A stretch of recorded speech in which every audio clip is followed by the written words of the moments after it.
আসসালামু আলাইকুম। কেমন আছো? আশা করছি সবাই ভালো আছো। তো আজকে তোমাদের ক্লাসটা নেওয়া হয়নি, আসলে হঠাৎ করে বাসায় গেস্ট আসছিল। তো গেস্ট এই যে কেবল এখন বাজে 9টা, তো এই কেবল মাত্র গেল আর কি। তো রিস্কটা নেইনি যে ক্লাস নিতে থাকলে এর ভেতরে আবার গেস্টের বাচ্চা কাচ্চা আছে, সে ঝামেলা করতেছিল, যার জন্য নেওয়া হয়নি। তো এখন আমি এটা ভিডিও করছি, ভিডিও করে তোমাদেরকে দেওয়ার চেষ্টা করছি যাতে করে তোমরা কভার করতে পারো। আর আমাদের আজকের যেটা নিয়ে আসলে আমি ভিডিওটা করব সেটা হলো এই যে আমাদের যে সাজেশন পোয়েট্রির, সেটার হচ্ছে এই প্রশ্নটা দ্য প্যাট্রিয়ট কবিতা থেকে। প্যাট্রিয়ট কবিতা থেকে যেটা বলা হচ্ছে যে এখানে the patriot as a dramatic monologue by Robert Browning. Robert Browning এর এই কবিতাটা ড্রামাটিক মনোলগ হিসেবে আমাদেরকে জাস্টিফাই করতে বলতেছে। তো ড্রামাটিক মনোলগ হিসেবে জাস্টিফাই করাটা অনেকটা এই মেটাফিজিক্যাল পোয়েট্রি হিসেবে যে জাস্টিফাই করেছিলাম আমরা গুডমোরোকে, সেম জিনিস। শুধুমাত্র এই দুইটার জিনিসটাকে মানে দুইটা দুইভাবে লিখতে হয়, এই যা। যেমন এখানে আমরা যদি একটু একটা গ্রাফ তৈরি করি যে কিভাবে আমরা করব, তাহলে আমরা এই প্রশ্নটা নিয়ে আসি আর কি।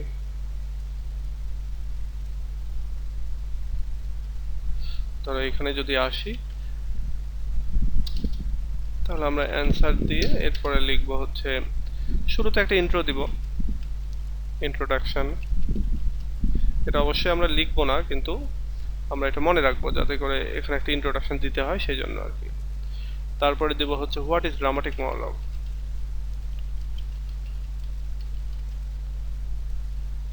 What is dramatic monologue.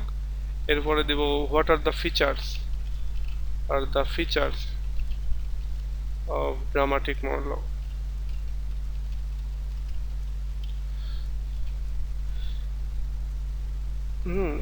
এইটা দেব। তবে একটা জিনিস হচ্ছে যে এই দুইটা প্রশ্নের অ্যান্সার এই একটার ভেতরে এইভাবেই থাকবে, what is dramatic monologue and what are it's features. মানে ধরো ধরো এই দুইটা প্রশ্নের অ্যান্সার আমরা একটা প্যারার মধ্যে থাকবে। তো তো এটাকে আমরা এক জায়গায় করে দিলাম। ধরো এটা ওই লিখতে হবে না, হোয়াট ইজ ড্রামাটিক মনোলগ এভাবে যে লিখতে হবে এরকমটা না। এরপরে ধরো এর যে ফিচার, সেই ফিচারগুলি ধরে ধরে এটাকে আলোচনা করতে হবে। আমরা যদি হোয়াট হবে,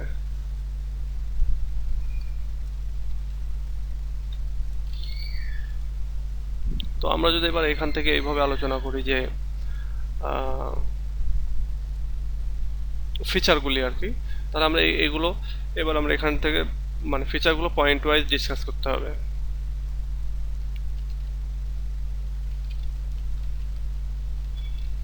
ডিসকাস দ্য ফিচার্স। তো আমরা এটাকে পড়ার চেষ্টা করি। আমরা পড়ার সময় আমরা ধরো মনে করবো আর এই প্রশ্নটাকে এভাবে ডেভেলপ করার চেষ্টা করব, এবং লাস্টে গিয়ে থাকবে কনক্লুশন।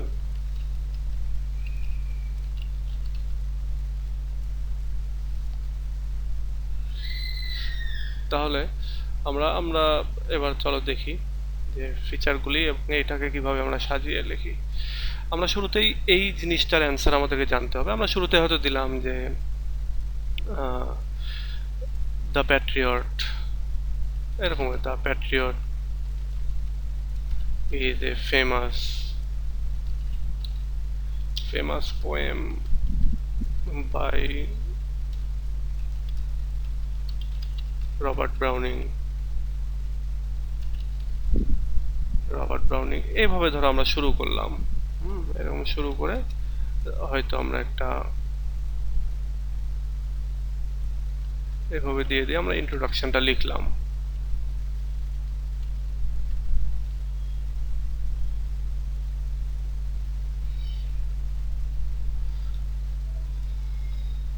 আচ্ছা, এভাবে দিয়ে আমরা ইন্ট্রোডাকশনটা লিখে ফেললাম। এরপরে আমরা ইন্ট্রোডাকশন তো রাখতেছি না, এটা আমরা জাস্ট এইভাবে রাখলাম। এরপরে আমরা আসি হচ্ছে হোয়াট ইজ ড্রামাটিক মনোলগ। তো ড্রামাটিক মনোলগে এসে আমাদের ড্রামাটিক মনোলগের যে সংজ্ঞাটা, সেখানে একটা প্যারা করে দিতে হবে। মানে এখানে আমরা লিখছি যাতে করে তোমাদের মনে থাকে সেজন্য, কিন্তু আসলে এটা এভাবে দিতে হবে না, পয়েন্ট এভাবে দিতে হবে না। আমরা এখানে যেটা করতে হবে, প্যারা করতে হবে। তো এখানে ধরো আমরা লিখলাম হচ্ছে dramatic monologue is a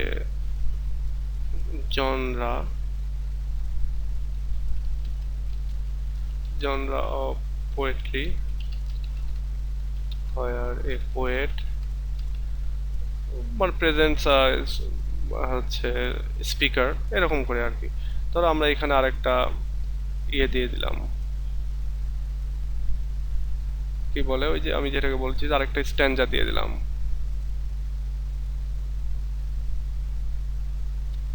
ধরো এই পর্যন্ত আমি একটা স্ট্যান্জা দিলাম, হয়তো এখানে বলছি where a poet presents a dramatic beginning of the poem a single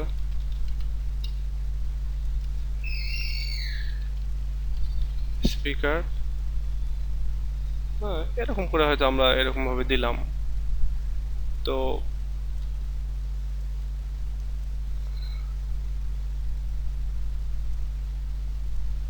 আচ্ছা,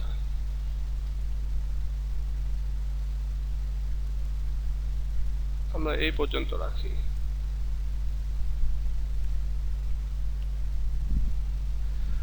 তো এইটা আরেকটা স্ট্যান্জা হচ্ছে ধরো।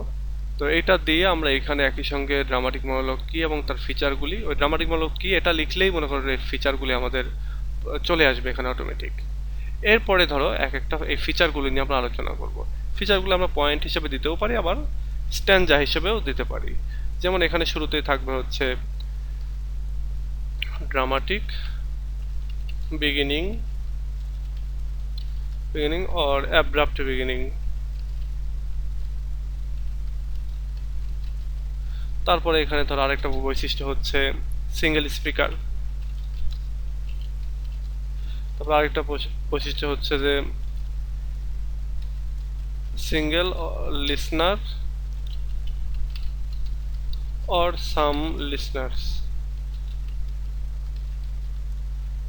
তারপরে এখানে থাকবে হচ্ছে ক্যারেক্টার থাকবে, ক্যারেক্টার অথবা স্পিকার থাকবে। এখানে আমরা বলছি যে সিঙ্গেল স্পিকার থাকবে, কিন্তু এখানে বলতে পারি যে আমরা ক্যারেক্টার থাকবে, এটাও বলতে পারি। তবে ক্যারেক্টার হয়তো দিলাম না আমরা, এটা এবার এটা থাকবে। এরপরে আরো যে জিনিসগুলো, এই কটা আমার এই মুহূর্তে মনে আছে তাই এই কটা লিখলাম, আরো যে জিনিসগুলো আছে সেই জিনিসগুলো আমরা হচ্ছে আলোচনা করব। কারণ এইটা আলোচনা করতে গিয়ে ধরো এইটার আরেকটা স্ট্যান্জা তুমি করে ফেললা, ধরো এইখান থেকে এটার একটা স্ট্যান্জা করে ফেললা। আর এগুলোর ক্ষেত্রে যেটা করতে হয়, তোমার ওই কোটেশন দিতে হয়। হ্যাঁ, একটা করে স্ট্যান্জা দিবা, একটু করে কোটেশন দিবা, সেটা 2 লাইনের হোক, 3 লাইনের হোক, 4 লাইন হোক, যতটুকু তোমার ইজি হয় বা তুমি মনে রাখতে পারবা, এই ততটুকু আর কি। তাহলে এই যায় একটা স্ট্যান্জা। পরের স্ট্যান্জাটা আবার ধরো এরকম করে, এই একটু স্ট্রাকচারগুলো মনে রাখার চেষ্টা করবা যাতে করে ওইভাবে লিখতে পারো। আবার এখানে আমি 3 লাইন করে দিচ্ছি বলে যে তুমি 3 লাইনই দিবা তা কিন্তু না, হ্যাঁ, যেটা যেরকমটা দরকার হয় সেটা সেরকম। তো এইভাবে লিখে গেলা, স্ট্যান্জা করে লিখে গেলা। এবার আসো, এটা আমরা তো এভাবে আমরা স্ট্রাকচারটা এভাবে করব। তো এখন আমরা একটু আলোচনা করি আসলে হচ্ছে এই ড্রামাটিক মনোলগটা কি এবং কি কি রয়েছে এর ভেতরে। এটা আমরা এই সাজেশন থেকে করছি, তো তোমরা তো জানোই সাজেশনের ভেতরে আমরা কিভাবে আগাচ্ছি। তো এবার এখানে যদি আমরা যাই, দেখো এই প্রশ্নটা তোমাদের ওই যে ফ্রেন্ডস বুক কর্নারের যে বই, সেই বই থেকে আমি তোমাদের সাথে আলোচনা করছি। এখানেই ভালো দেয়া আছে আর কি। এখান থেকে তোমরা হ্যান্ড নোট করবা। আমি সবসময়ের জন্য বলে থাকি যে তোমরা হ্যান্ড নোট তৈরি করে করবা, যেটাই পড়ছো সেটাই নিজের মতো করে লিখে সেটা পড়ার চেষ্টা করো। যেমন এখানে বলা হচ্ছে যে dramatic monologue as Browning uses it separates the speaker from the poet in such a way that the readers must work through the words of the speaker to discover the meaning of the poet। বলা হচ্ছে এখানে যে একটা dramatic মনোলগের মধ্যে Browning যে dramatic মনোলগটা ব্যবহার করেছেন সেটার কথা বলা হচ্ছে, সেখানে স্পিকার থাকে, মানে একজন কথা বলে ওইটার ভেতরে। এবং মানে এই ড্রামাটিক মনোলগে যেটা হয় যে স্পিকারকে পোয়েটের থেকে আলাদা করা হয়। কবিতা পড়লে মনে হবে যেন পোয়েট কোনো একজন ব্যক্তিকে দিয়ে বলাচ্ছেন, মানে পোয়েট এবং স্পিকার যেন আলাদা ব্যক্তি, এরকমটা মনে হয়। তো বলছে যে স্পিকার হিসেবে ইউজ করেন, স্পিকারের থেকে আলাদা থাকে পোয়েট, এবং এমনভাবে থাকে যে রিডারদের অবশ্যই কাজ করতে হয় যে এবং তার ওয়ার্ড নিয়ে আর কি, স্পিকারের ওয়ার্ড নিয়ে কাজ করতে হয় এই কবির মিনিংটা বোঝার জন্য। মানে কবি এই স্পিকারের মাধ্যমে কি বোঝাতে চাচ্ছেন এটা বোঝার ক্ষেত্রে তোমার এই রিডারদেরকে কষ্ট করতে হয়। Although a single speaker speaks throughout the poem, the poet Patriot, there are few words that focus on the character of the speaker. বলছে যদিও এই প্যাট্রিয়ট কবিতার ভিতরে একজন সিঙ্গেল স্পিকার পুরো কবিতা জুড়েই কথা বলেছে, কিন্তু তারপরেও এখানে কিছু ওয়ার্ডস রয়েছে যেগুলোর মাধ্যমে মূলত আমরা স্পিকারের ক্যারেক্টারটা বুঝতে পারি, মানে স্পিকার ক্যারেক্টারিস্টিক্স। তো এখানে একটা বিষয় আছে, যেমন আমরা যদি এখানে যাই তাহলে এখানে আরেকটা পয়েন্ট হতে পারে, সেটা হলো যে সাইকোলজিক্যাল এক্সপ্লোরেশন। হ্যাঁ, সাইকোলজিক্যাল এক্সপ্লোরেশন, বা আমরা যদি আরেকটু ভালো করে বলি তাহলে যে ক্যারেক্টারটা রয়েছে সে ক্যারেক্টারটা কেমন ধরনের লোক, আমরা এখানে যদি তার সাইকোলজিটা বোঝা আর কি। সাইকোলজি, সাইকোলজিক্যাল এক্সপ্লোরেশন মানে সাইকোলজি আবিষ্কার আর কি, ওই ক্যারেক্টারের ক্যারেক্টারিস্টিক্স। আমরা এখানে বলতেও পারি যে স্পিকারস ক্যারেক্টারিস্টিক্স, এভাবে আমরা বলতে পারি যে স্পিকারের যে ক্যারেক্টারিস্টিক্স সেটাকে উন্মোচন করা হয় বা তার সাইকোলজি উন্মোচন করা হয়ে থাকে। এটাও একটা এই ড্রামাটিক মনোলগের বৈশিষ্ট্য। তো এবার আমরা যদি যাই, ওকে আমি সেভ না করি এটা। Still, we get the pleasure of a dramatic monologue from our recognition of a story little different from the one from the one the speaker thinks he is listening, he is telling. আচ্ছা, still তারপরেও আর কি এরকম অবস্থা যখন থাকে তারপরেও আমরা dramatic মনোলগের যে আনন্দটা সেটা পাই, কারণ আমরা ওইটাকে একটা স্টোরি হিসাবে রিকগনাইজ করি এবং সেখানে কিছুটা ডিফারেন্ট বা ডিফারেন্স পাই আমরা। স্টোরি লিটল ডিফারেন্ট, মানে এটা একটা স্টোরি যেটা একটু different from the one the speaker things he is telling, এবং ওই ঘটনাটা যে ঘটনাটা স্পিকার ভাবছে যে আমি এটা বলছি, কিন্তু আসলে সেইটার বাহিরে গিয়েও আমরা কিছুটা মজা পেয়ে থাকি। মানে স্পিকার একজনকে একজনের কথা বলছে, স্পিকার ভাবছে যে ওইটার কথাই আমরা শুনে আনন্দ পাচ্ছি, কিন্তু ব্যাপারটা এরকম না। স্পিকারের ক্যারেক্টারিস্টিক্সটা যেখানে ফুটে উঠছে এবং সেই ক্যারেক্টারিস্টিক্সটা নিয়েও যে আমরা আনন্দ পাচ্ছি সেটা আর কি এখানে একটা বোঝার মতো জিনিস। Like a dramatic monologue the Patriot opens in a dramatic situation. মানে ওই যে ড্রামাটিক বিগিনিং যেটা বললাম ওইটাই এটা, ওটা একটা ড্রামাটিক মনোলগের মতোই এই প্যাট্রিয়ট কবিতাটাও তোমার শুরু হচ্ছে একটা ড্রামাটিক সিচুয়েশনের ভেতর দিয়ে। দ্য প্যাট্রিয়ট আর্টার্স, মানে কীভাবে শুরু হচ্ছে এবার ওই যে ড্রামাটিক মনোলগের মানে ড্রামাটিক সিচুয়েশন বা ড্রামাটিক বিগিনিংয়ের যে পয়েন্টটা দিয়েছে সেই পয়েন্টের ভেতর কী আলোচনা করতে হবে সেটা হচ্ছে এখানে, যে the patriot utters the entire poem at the most crucial point in life.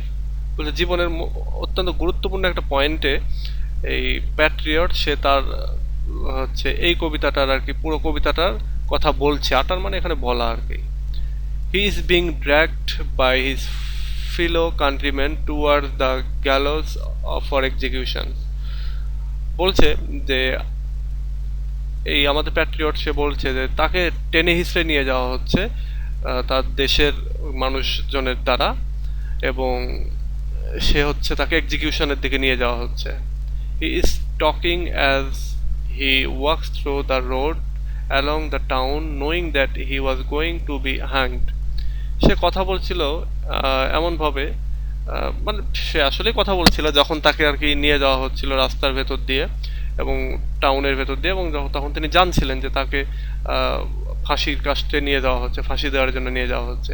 He talks to the readers, সে রিডারের উদ্দেশ্যে কথা বলছে, and his reaction with the executioners can be marked by the words a rope cut both my wrist behind. বলছে he talks to the reader, সে রিডারদের উদ্দেশ্যে কথা বলছে এবং তার যে ইন্টারাকশন, হ্যাঁ, এক্সিকিউশনারদের সাথে, যারা হচ্ছে তাকে ফাঁসিতে আর কি চড়াবে, তাদের সাথে তার একটা ইন্টারাকশন চলছে, এবং এই ইন্টারাকশনটাকে আর কি can be marked by the word.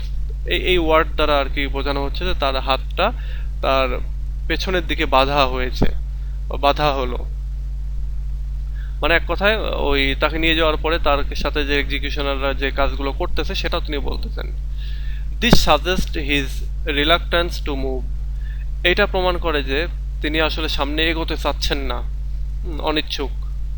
কিন্তু তারপরে যেটা করা হলো, তার হাতটাকে বেঁধে ফেলা হলো। He is surrounded by mobs who are flinging stone at him and he bleeds. তাকে প্রচুর জনতা আর কি ঘিরে রেখেছে। মবস বলতে এখানে জনতা।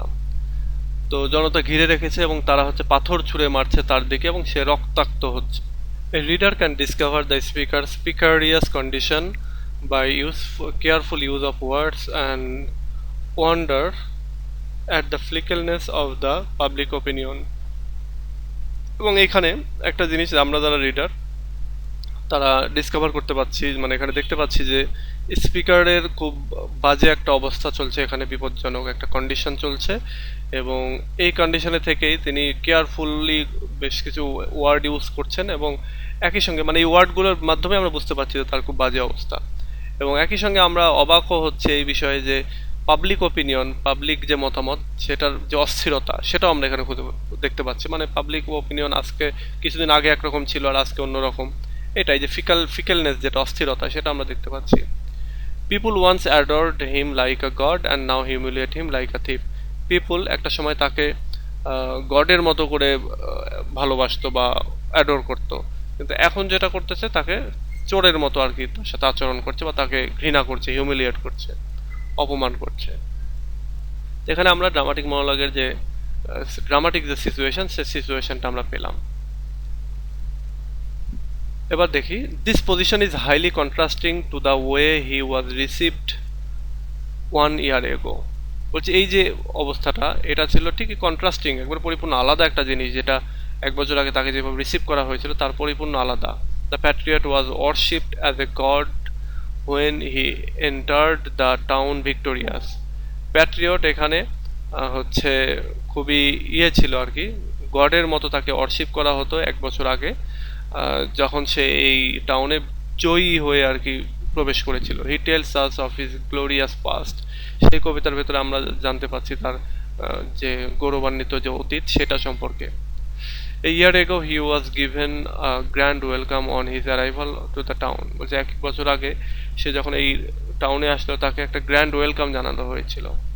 People had thrown roses and myrtle on in his path। বলছে মানুষ তার যে রাস্তা, চলার রাস্তা ছিল, সে রাস্তার উপরে গোলাপ ছুঁড়ে দিচ্ছিল, এবং একই সঙ্গে এক ধরনের মার্টল দিচ্ছিল। মার্টল হচ্ছে ধরো সবুজ এক ধরনের লতা জাতীয় গাছ।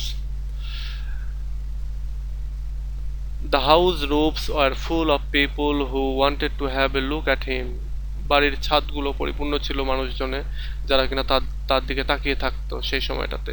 They seemed to surge with joy। তারা যেন মানে আনন্দের বন্যায় ভেসে যাচ্ছিল, এরকম একটা অবস্থা। The church spires were decorated with bright flags। এবং চার্চদের যে মানে গম্বুজের যে ওপরের যে ইয়েটা আর কি, কি বলে, টাওয়ার বলতে পারো, তো সেগুলো খুব ডেকোরেটেড করা হয়েছিল উজ্জ্বল ফ্ল্যাগ দ্বারা, পতাকা দ্বারা। Bells rang to announce the patriot's arrival. Bell বেজেছিল এই প্যাট্রিয়টসের হচ্ছে দেশে পৌঁছার ব্যাপারটা নিয়ে, টাউনে পৌঁছার ব্যাপার নিয়ে। The whole atmosphere resounded with the sound of bells. এবং পুরো অ্যাটমসফিয়ারটা ওই রিসাউন্ডেড হচ্ছিল, মানে ইকো হচ্ছিল চারিদিকে এই বেলের যে শব্দ, সে শব্দে। দ্য হাউস ওয়াজ শুক with the ক্রাইস and thrills of the crowd. বলছে মানুষ বা জনগণের যে চিৎকার চেঁচামেচি, সে চিৎকার চেঁচামেচিতে বিল্ডিংগুলোর ওয়ালগুলো যেন কাঁপছিল। The frenzy and madness exceed all limit. এবং এখানে যে মাদকতা বা পাগলামি যেগুলো যেটা চলছিল, সেটা একেবারে সব লিমিট যেন অতিক্রম করতেছিল। We can get the pleasure of a dramatic monologue from our discovery of the real situation from the stable suggestions of the Patriot's words। বলছে আমরা, আচ্ছা এখানে শাটল আর কি, আমি স্টাবল বলেছি।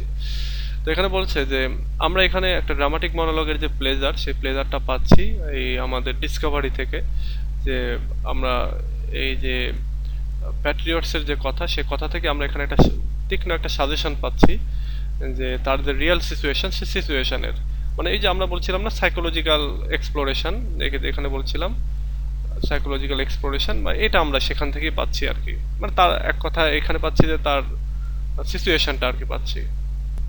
We can mark that the setting of the poem is an unnamed town in the European region. আমরা এখানে একটা জিনিস বুঝতে পারছি যে এই কবিতাটার সেটিংটা হচ্ছে ইউরোপিয়ান যে অঞ্চল, সে অঞ্চলের কোনো একটা মানে আননেম টাউন, যেটার নাম বলা হয়নি। The inhabitants welcome the Patriot with roses and martyr. এখানে যে ইনহ্যাবিটেন্টস বা অধিবাসী যারা আছে আর কি, এখানকার যে সিটিজেন আর কি শহরের, তারা আমাদের প্যাট্রিয়টকে রোজ এবং মার্টল দ্বারা আর কি ইয়ে করলো, ওয়েলকাম জানিয়েছিল। They were excited and accelerated that their misery will end very soon. তারা খুবই উত্তেজিত ছিল এবং খুবই উচ্ছ্বসিত ছিল যে তাদের যে কষ্ট দুঃখ সেটা খুব তাড়াতাড়ি শেষ হয়ে যাবে, সেটা খুব তাড়াতাড়ি শেষ হয়ে যাবে।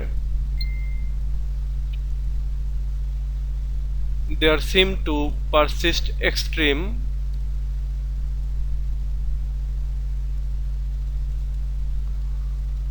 poverty in a densely populated quarter where shabby houses, old walls, showing house roofs echo the whispered misery of the poor people. আচ্ছা সেখানে আমরা আমরা এখানে বুঝতে পারছি যে এই জায়গাটাতে একটা মানে এই যে অঞ্চলটা, যে অঞ্চলের কথা বলা হচ্ছে, এখানে প্রচণ্ড দারিদ্রতা রয়েছে এবং এখানে ঘন বসতিপূর্ণ একটা যে এলাকা, যেখানে শ্যাবি হাউস আছে, জীর্ণ শীর্ণ হাউস রয়েছে, তারপরে পুরনো ওয়াল রয়েছে এবং কিছু হাউস রুফ রয়েছে, এবং একই সঙ্গে এখানে মানে দুঃখ, এই এই শহরটাতে যেন চারিদিকে মাইজারি রয়েছে, দুঃখ কষ্ট রয়েছে poor পিপুলদের।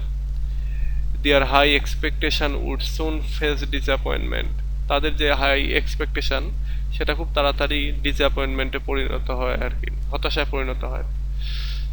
We can also detect the disease and deprivation of the people. আমরা আরও যেটা দেখি যে এখানকার মানুষদের ভেতরে রয়েছে ডিজিজ, মানে বিভিন্ন রোগ রোগ অসুখ বিসুখ রয়েছে, এবং একই সঙ্গে তারা বঞ্চিতও রয়েছে কিছু জিনিস থেকে আর কি।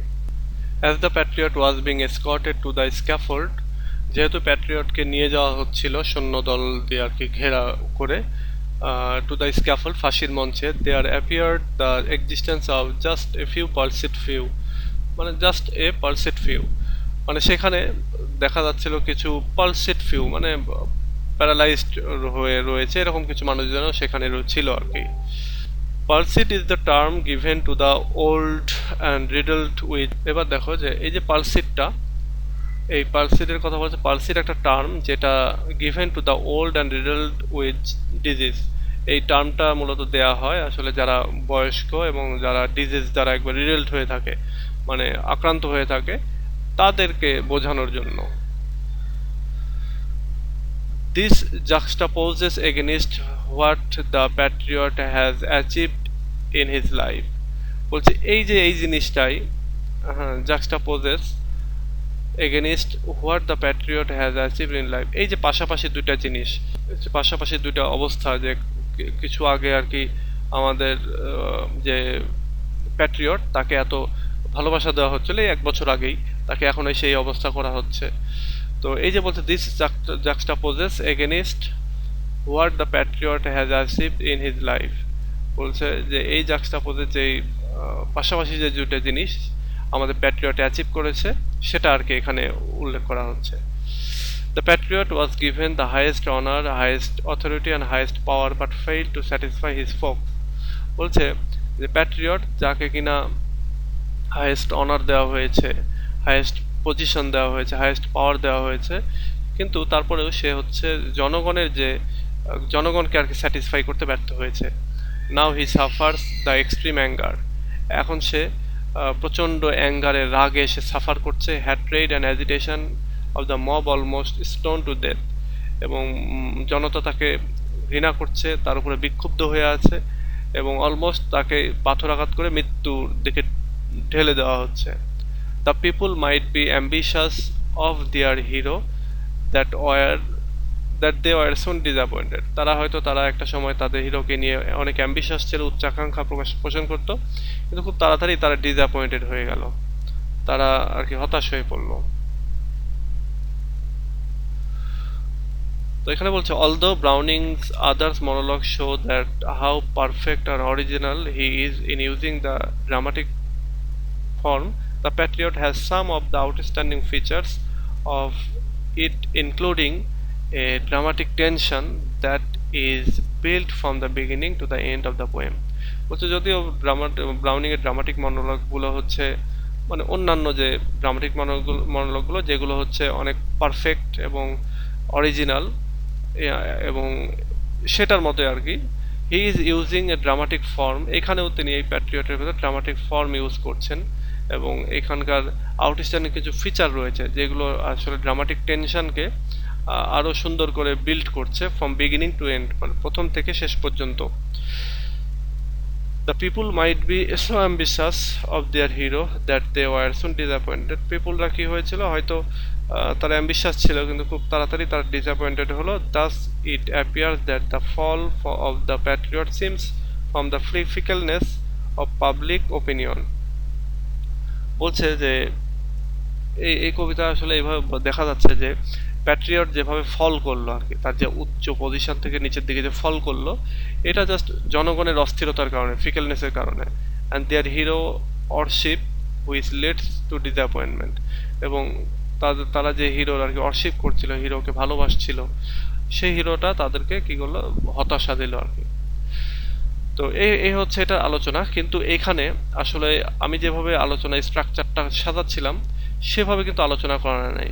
এখানে শুধুমাত্র এইটার আলোচনা করা আছে এবং এইটার আলোচনা করা আছে, বাট বাকি যে দুইটার আলোচনা সেই আলোচনাটা নাই। এই দুইটা আলোচনাটা তোমাদেরকে বানিয়ে লিখে দিতে হবে। বানিয়ে লিখে কিভাবে দিতে হবে, যেমন পয়েন্ট দিয়ে শুরু করলা যে in this poem we are getting one single speaker, he is describing his situation. There there are many other listeners, but it seems that it is clear that only one speaker is talking here, is speaking here, and he is the patriot. এবার এটুকু আমরা লিখলে হয়ে যাবে। আমরা single silent লিসনারের ক্ষেত্রে এখানে আমরা যেটা বলতে পারি যে there are there is a hint of some silent listener. Here we get some other characters who are listening the patriot the the এভাবে আমরা বলতে পারি the member of armies, এটা বলতে পারি members of army who are taking the patriot to the scaffold, এটা বলতে পারি। এরপরে বলতে পারি যে there are also the mobs who also listening the patriots disappointed speech, এটা বলতে পারি আমরা। As well as here we feel that we are with the patriot and we are listening the speaking of the patriot. So in that case there are three types of listener, the member of armies who are dragging the patriot to the scaffold, as well as the mobs who are seemingly not listening, they are far away from the patriot, but still it seems that they are listening his words, and as well as we are listening his words, so we are getting here more listeners than a single listener, এটুকু আমরা বলতে পারি। এরপরে psychological এক্সপ্লোরেশনের ক্ষেত্রে মানে এই দুইটা point আমরা অ্যাড করব। অ্যাব্রাপ্ট বিগিনিং এটা আমরা শুরু করব, এরপরে আমরা এটা শুরু করব, এরপরে এইটা আমরা শেষের দিকে দিয়ে দেবো, দিয়ে তারপরে কনক্লুশন দিয়ে দেবো, তাহলেই হয়ে যাবে। এবং এটা একটু চেষ্টা করো, এগুলো তোমাদের মতো করে তোমাদের মানে পয়েন্ট করে পড়ার চেষ্টা করতে হবে, একটু নোট করে পড়ার চেষ্টা করতে হবে, এবং এইভাবে পড়লেই ভালো রেজাল্ট হয়। আর আমি চেষ্টা করব, তবে তোমাদের এই বছরে মনে হয় সম্ভব হবে না, আগামী বছর যারা হয়তো ফার্স্ট ইয়ারে আসবে তাদের আমি কিছু নোটপাতি দিতে পারবো, এবং আমি এবছরেই কিছু ছেলেপেলে যারা থার্ড ইয়ার ফোর্থ ইয়ারে পড়ে তাদেরকে নিয়োগ দিচ্ছি যারা এইসব নোটপাতি নিয়ে কাজ করবে আর কি, সিএসপির পক্ষ থেকে। সো ঠিক আছে, ভালো থেকো সবাই। আমরা নেক্সট ক্লাসে আবার কথা বলবো। নেক্সট লাইভ ক্লাস হচ্ছে আগামী সোমবার, সেদিন ইনশাল্লাহ ক্লাস নেব। আজকে ওই যে একটা ইস্যুর কারণে আমি ক্লাসটা নিতে পারলাম না লাইভে, তবে ভিডিও করে দিচ্ছি। আশা করি এটা তোমরা বুঝতে পারবে। তবে এখানে যদি কোনো কোশ্চেন থাকে নেক্সট ক্লাসে তোমরা লিখে রাখবা, নেক্সট ক্লাসে যাতে আমাকে প্রশ্ন করতে পারো। আচ্ছা, ভালো থেকো সবাই। আল্লাহ হাফেজ।